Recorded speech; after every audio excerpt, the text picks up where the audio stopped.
Assalamualaikum warahmatullahi wabarakatuh. Pada video kali ini kami akan menjelaskan mengenai algoritma penjadwalan CPU.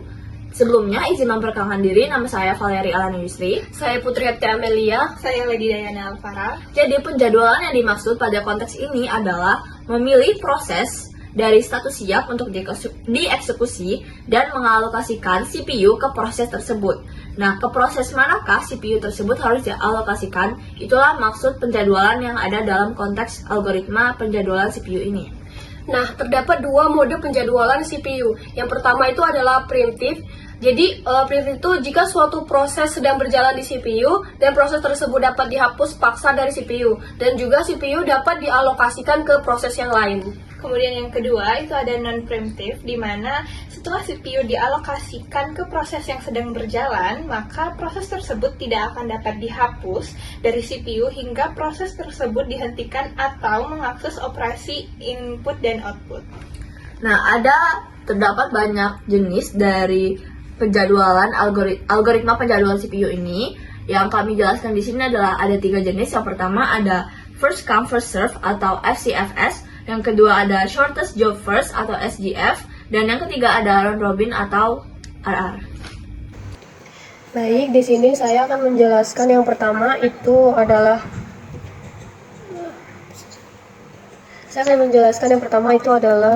first come first serve. Jadi maksudnya itu yang pertama datang adalah yang akan pertama dilayani. Nah, first come first serve ini dia memakai sistem non preemptive. Langsung saja ke contohnya. Di sini saya akan mencontohkan yang pertama itu kita akan membuat tabel. Di sini proses ini saya akan buat jadi P1, P2, P3, P4 dan P5. P4, P5. Nah, lalu akan ada yang namanya waktu kedatangan. Jadi atau biasanya disingkat itu AT, arrival time. Nah, waktu kedatangan ini saya akan buat misalkan angkanya itu adalah P1 3, P2 itu 0, P3 itu 4, P4 itu 2, dan P5 itu 3. Lalu ada yang namanya burst time atau yang biasa disingkat BT atau waktu yang dibutuhkan untuk eksekusi. Nah, misalkan P1 ini waktu eksekusinya saya buat jadi 2, dan P2 ini jadi 1, P3 ini 3, P4 ini 5, dan P5 ini 4. Langsung saja kita ke cara penyelesaiannya. Pertama kita akan membuat yang namanya Gantt chart. Nah, cara buatnya itu yang pertama kita akan membuat garis. Lalu kita lihat nih, waktu kan karena ini yang pertama datang dan yang pertama itu yang akan dilayani. Jadi kalau misalkan kita lihat yang pertama kali datang di situ adalah P2 dengan waktu kedatangannya adalah 0. Nanti di sini kita tulis P2 dan waktu kedatangannya 0. Nah, P2 ini waktu eksekusinya adalah 1. Jadi di sini kita tulis 1. Nah, dalam 1 detik ini kita lihat adakah waktu prosesnya yang datang, datanya yang datang atau tidak. Ternyata tidak ada. Jadinya berarti si CPU ini akan menganggur karena tidak ada yang datang untuk memproses pada detik ke-1. Biasanya ini disebut dengan idle. Lalu kita lihat lagi waktu kedatangan yang paling cepat itu ada di P4 dengan waktu kedatangannya 2. Berarti di sini P4 kita tulis. Nah, P4 ini dengan waktu kedatangannya 2. Nah, karena dia membutuhkan waktu eksekusinya 5, berarti 2 ditambah dengan 5 jadi 7. Nah, di waktu ke-7 detik ini kita lihat siapa aja yang udah datang. Yang akan datang itu P1 datang karena dia waktu kedatangannya 3. Lalu P3 dia juga udah datang. Dan P5 dia juga udah datang. Nah, nanti di antara ini kita akan pilih yang waktu kedatangannya lebih cepat. Nah, kalau misalkan kita lihat antara P1 dan P5 itu sama, waktu kedatangannya itu sama-sama 3. Kalau misalkan ada hal seperti ini, yang akan kita lihat adalah di bagian prosesnya urutannya. Karena P1 itu lebih duluan ditulis daripada P5, berarti yang akan masuk terlebih dahulu itu adalah P1. Nah, P1 ini kedatangannya tadi kan 3 dan burst time-nya itu 2, berarti 7 tambah 2 itu 9. Kemudian berarti P1 selesai. Lalu P5 karena sama-sama 3 tadi kan, berarti di sini kita P5. Nah, P5 ini dia membutuhkan waktu eksekusinya 4, berarti 9, 10, 11, 12, 13. Kemudian yang terakhir itu adalah P3 dengan waktu eksekusinya adalah 4. Waktunya 3, berarti 13, 14, 15, 16. Nah, setelah kita melihat ini, ya akan ada yang namanya complete time. Jadi atau yang biasanya disebut complete time, ST maksudnya. Nah, ST ini itu adalah waktu eksekusi dari semuanya. Jadi misalkan P1 itu eksekusinya 9, lalu ada P2 itu 1, lalu P3 itu butuh waktu eksekusinya 16, lalu ada P4 itu waktu eksekusinya itu 7, dan P5 itu waktu eksekusinya adalah 13. Nah, inilah yang dimaksud dengan complete time. Kemudian selanjutnya kita akan ke TAT. Jadi TAT ini itu adalah turnaround time atau waktu penyelesaiannya. Nah, untuk menghitung TAT ini biasanya itu dari si CT ini kita akan kurangkan dengan waktu kedatangan. Nah, misalkan kayak P1 itu kan CT-nya itu 9. Nah, berarti 9 dikurang dengan AT-nya 3, 6. Lalu P2 itu waktunya 1, berarti 1 dikurang 0.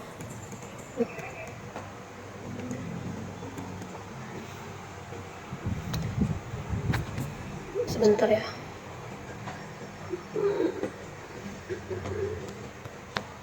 Itu tetap 1. Lalu P3 itu 16 dikurang dengan 4.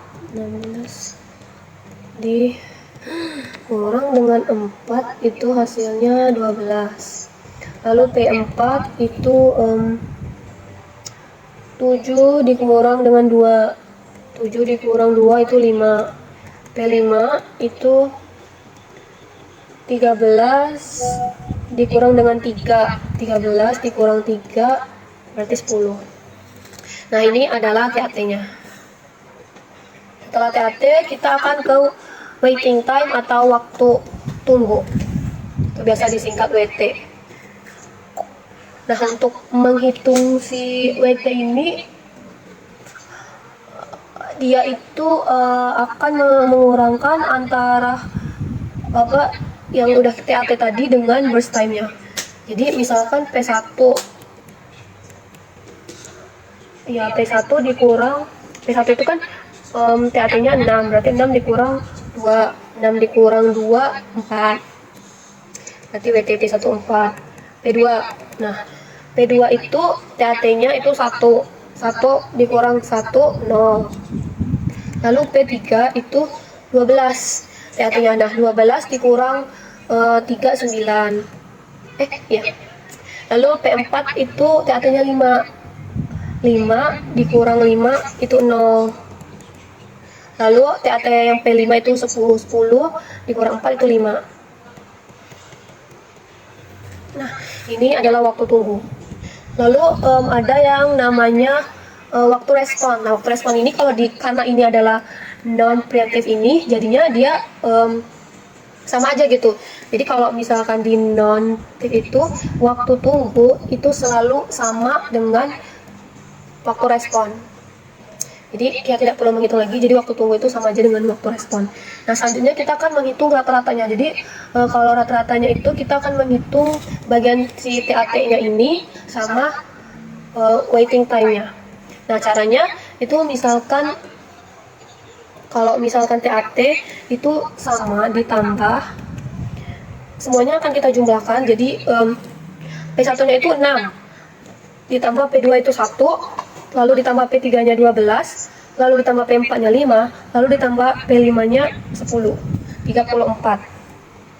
Nah, 34 ini karena dia punya P1, P2, P3, P4, P5 kan ada 5 nih. Nah, berarti ini kita akan bagi dengan 5. Nah, 34 dibagi dengan 5 itu 6,8. Jadi rata-rata untuk TAT itu 6,8. Lalu kita akan menghitung rata-rata waiting time-nya. Baik, sama aja. Kita tambahkan P1-nya itu 4, ditambah P2-nya itu 0, ditambah P3-nya itu 9, ditambah P4-nya itu 0, dan P5-nya itu 10. Jadi ada 23. Dibagi 5 juga karena P1 sampai P5. Lalu 23 ini kita bagi 5, itu 4,6. Jadi rata-rata untuk WT-nya itu adalah 4,6. Mungkin segitu saja untuk pembahasan mengenai first come, first serve. Terima kasih. Oke, selanjutnya kita akan membahas terkait shortest job first atau SJF, yang dimana pada SJF ini semua proses itu akan dipilih terlebih dahulu dengan waktu burst yang terkecil. Nah, SJF defaultnya ini adalah untuk model non-frame type, yang dimana jika misal sebagai contoh terdapat beberapa proses, yaitu misal P1 dengan arrive time-nya 3, kemudian dengan burst time-nya 2, dan misal P2 dengan arrive time 2 dan burst time 6, lalu P3 misal dengan arrive time-nya 0 dan burst time 7, dan P4 dengan arrive time 5 dan burst time 2, dan terakhir misal proses kelima dengan arrive time 3 dan burst time 4.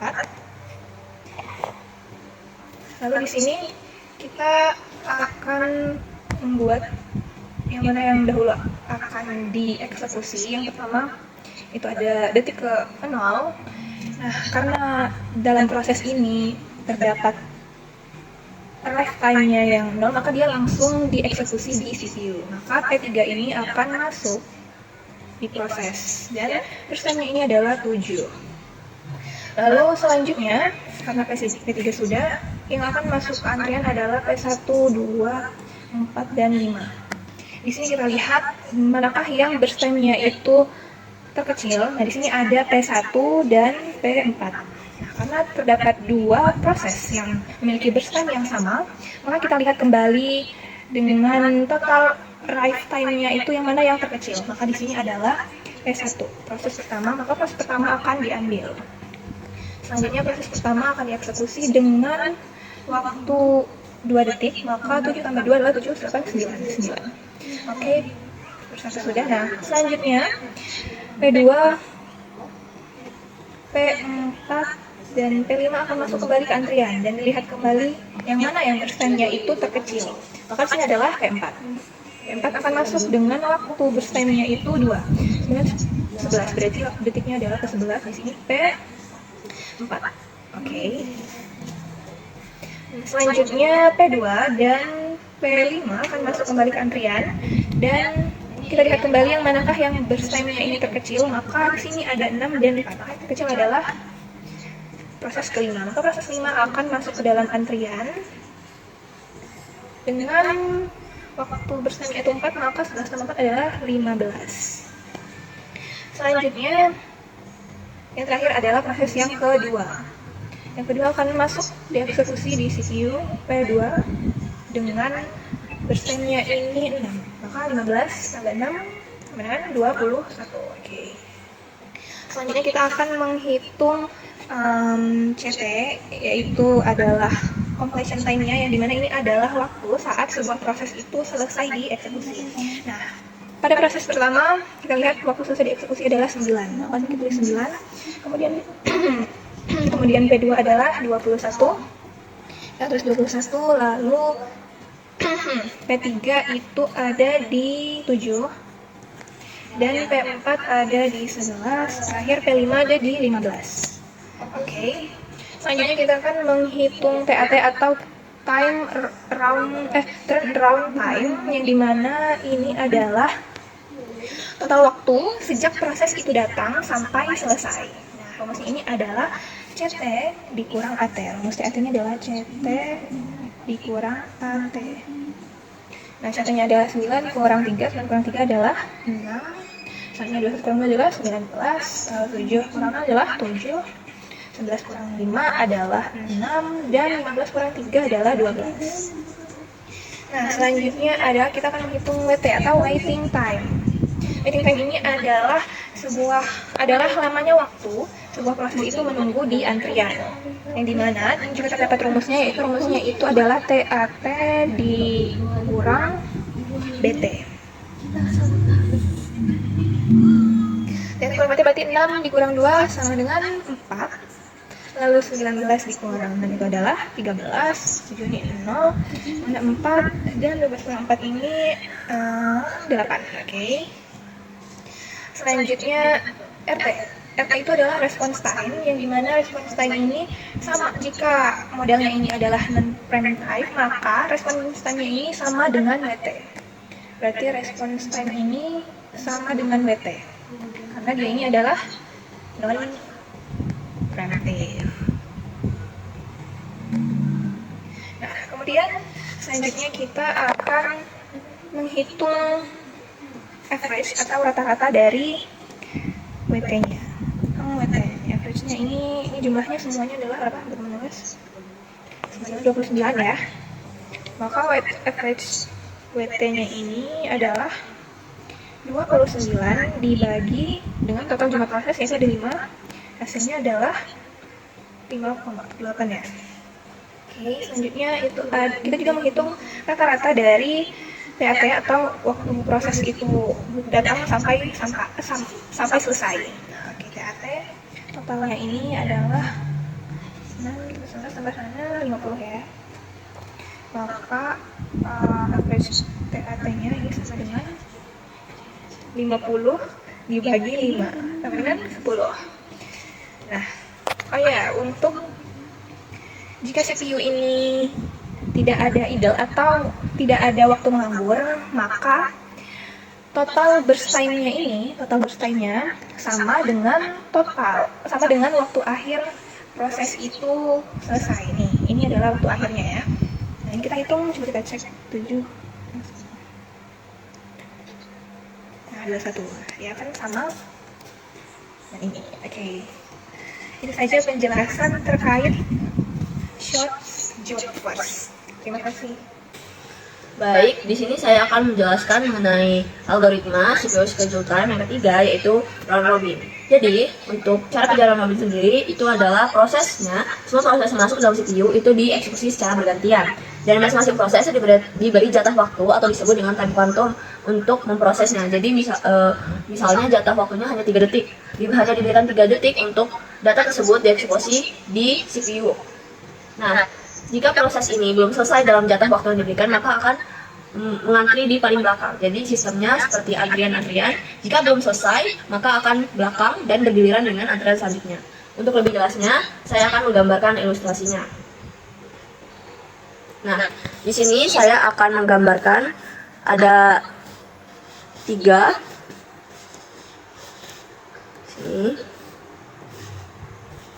Di sini prosesnya ada dari P1, P2, P3, dan P4. Di sini ada arrival time atau waktu kedatangan data ini ke dalam CPU. P1 ini datang di detik ke-0. Nah, P2 ini datang di detik kedua, P3 datang di detik keempat, dan P4 datang di detik ke-1. Dan burst time atau BT di sini adalah waktu eksekusi yang dibutuhkan untuk suatu data sampai selesai. Yang pertama, P1 itu butuh waktu 5 detik, P2 butuh waktu 4, P3 butuh waktu 6, dan P4 butuh waktu 3. Nah, di sini saya akan menggambarkan garis untuk melihat ilustrasi dari pemrosesan data-data ini dalam CPU. Di sini seperti garis bilangan yang akan menjadi waktu detik. Saya akan gambarkan terlebih dahulu.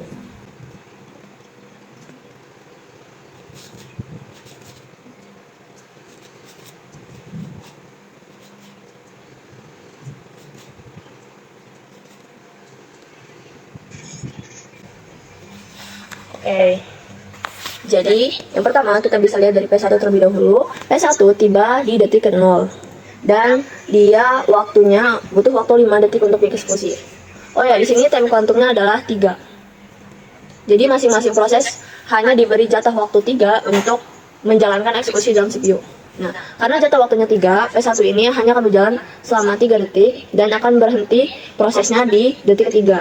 Tetapi masih sisa ada 2 lagi yang belum diproses. Nah, jadi di sini P1 untuk antriannya. Oke. Nah, tetapi ketika P1 ini sedang menjalankan prosesnya, di detik ke-1 ada P4 yang datang. P4 yang datang, dan di detik kedua itu ada P2 yang datang. Nah, karena jatah P1 ini sudah habis, akan dilanjutkan dengan giliran selanjutnya. Giliran selanjutnya di sini ada P4 dan P2. Maka P4 akan mulai eksekusinya di detik ketiga, dan P4 itu butuh 3 detik untuk selesai prosesnya. Jadi akan selesai di detik ke-6. Karena hanya butuh 3 detik, maka P4 selesai. Kita bisa coret di sini. Nah, selanjutnya antrian selanjutnya itu P2. P2 juga mulai dari P2 mulai dari detik ke-6. Nah, tapi di sini kita bisa lihat kalau P3 itu arrival time-nya atau datang di detik ke-4. Jadi ketika P2 ini sedang atau P4 ini sedang dijalankan, di detik ke-4 datang ada P3. Jadi antrian selanjutnya adalah P3. Nah, setelah P4 selesai dijalankan, kita mulai proses dari P2. P2 membutuhkan waktu 4 detik. Tapi jatahnya hanya 3, jadi 3 detik dia diproses sampai detik ke-9, P2 selesai, namun sisa 1 proses lagi yang belum selesai. Dia masuk ke antrian paling belakang, dan dilanjutkan dengan antrian selanjutnya, yaitu P3. Ini selesai, ini P2 yang pertama selesai, P3 kita akan jalankan dari detik ke-9. Oh, sebentar.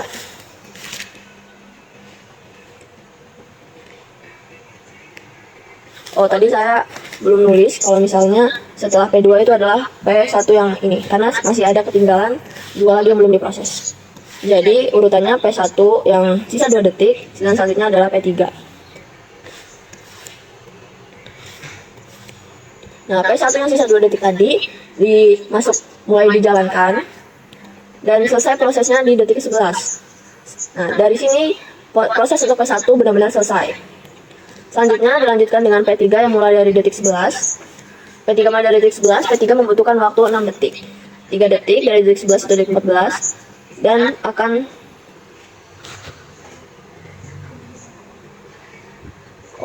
setelah P3 ini ada P2 detik 1. Setelah P3 ini dia dijalankan 3 detik dan selesai di detik ke-14. Tetapi masih sisa 3 proses lagi yang belum dijalankan. Nah, dilanjutkan dengan P2 yang sisa 1 detik tadi. Nah, jadi di detik ke-15 P2 selesai. Dilanjutkan lagi dengan P3 yang paling terakhir, karena P3 tadi sisa 3 proses lagi. Dari detik 15, 3 proses, lanjut 3 detik lagi karena sisa 3, dan akan selesai di detik ke-18. Nah, jadi total untuk semuanya dari P1 sampai P4 selesai adalah di detik 18 atau 18 detik. Nah, di sini kita akan menghitung atau menentukan dari waiting time, turnaround time, response time, dan rata-rata dari untuk waktu-waktu tersebut. Jadi, yang pertama itu adalah istilah turnaround time dalam CPU expected time ini, atau waktu total proses itu ada di dalam CPU. Misalnya, berapa lama sih P1 ini ada di dalam CPU tersebut, dari datang sampai pergi, atau dari datang sampai selesai. Itu adalah totalnya, bisa dihitung dengan rumus. Turnaround time kita singkat dengan TAT, dihitung dengan rumus completion time. Completion time adalah waktu selesai. Misalnya P1 tadi selesai prosesnya di detik ke-11 yang ini, berarti completion time dari P1 itu adalah 11. Nah, di sini completion time dikurang dengan arrival time. Saya contohkan untuk P1 itu berarti 11 dikurang 0 sama dengan 11. Selanjutnya ada yang namanya waiting time. Waiting time ini adalah total waktu proses tersebut menunggu dalam giliran ini, antrian ini. Nah, bisa dihitung dengan rumus turnaround time dikurang bursting time. Kita singkat waiting time dengan WT, yang rumusnya turnaround time dikurang dengan bursting time. Bursting time tadi yang ini ya, waktu yang dibutuhkan untuk proses tersebut selesai dieksekusi atau membutuhkan berapa. Bisa dihitung dengan ini. Jadi turnaround time tadi sudah ketemu yaitu 11 dan dikurang dengan bursting time. P1 bursting time-nya adalah 5.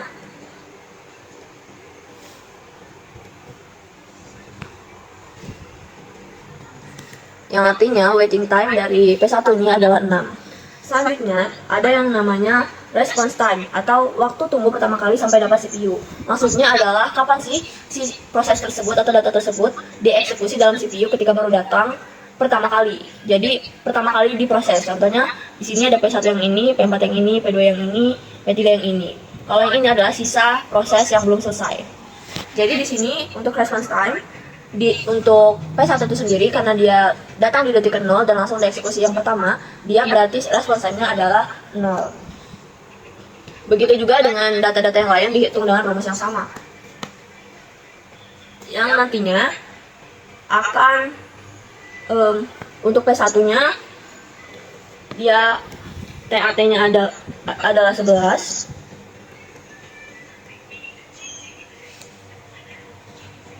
P1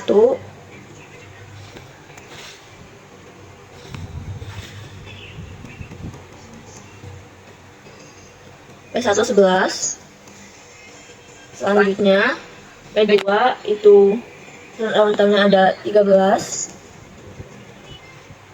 P3 itu ada 14. Dan P4 itu ada 5.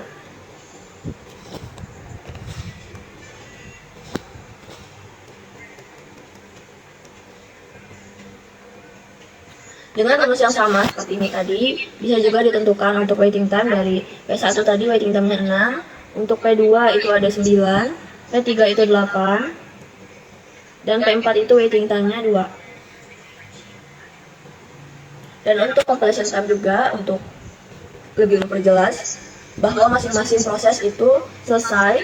Untuk P1 itu selesai di detik 11, P2 selesai di detik 15, P3 selesai di detik 18, dan P4 selesai di detik 6.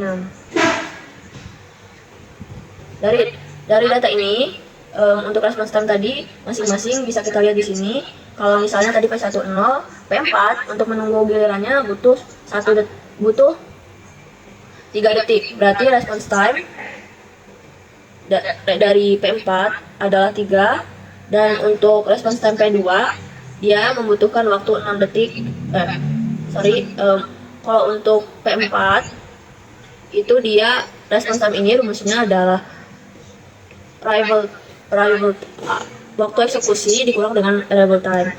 Jadi waktu eksekusinya P4 ini detik ketiga dan arrival time-nya detik ke-1, berarti response time-nya adalah 2. Selanjutnya untuk P2 dia datang di detik kedua dan mulai pertama dieksekusi di detik ke-6, berarti response time-nya adalah 4. Untuk P3 dia datang di detik keempat dan pertama kali dieksekusi di detik ke-11, berarti response time-nya adalah 7. Oke. Di sini kita akan menghitung rata-rata dari berapa lama data-data ini menunggu giliran atau average waiting time. Saya singkat di sini menjadi AWT. Kita bisa untuk rata-rata ini pastinya dijumlahkan. 6 tambah 9 tambah 8 tambah 2 dibagi dengan 4. Hasilnya adalah 6,25.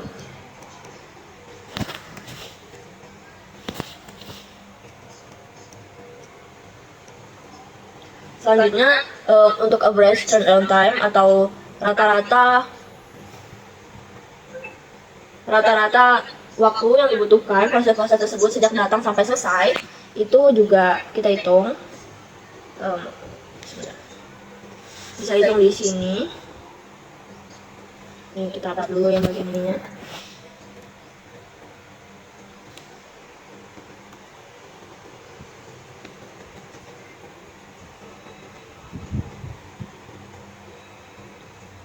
Nah, untuk turnaround time-nya saya singkat menjadi ATAT.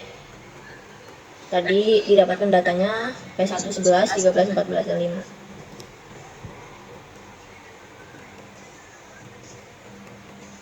dibagi 4. Hasilnya reference time-nya adalah 10,75.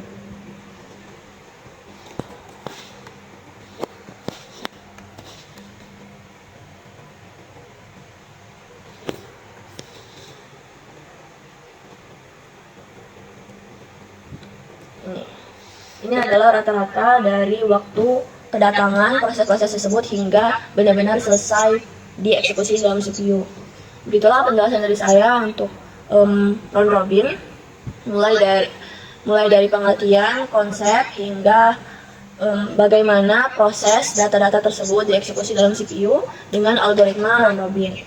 Itulah penjelasan kami mengenai algoritma penjadwalan CPU. Mohon maaf jika masih banyak kekurangan dan kesalahan dalam penjelasan. Kami akhiri. Wassalamualaikum warahmatullahi wabarakatuh.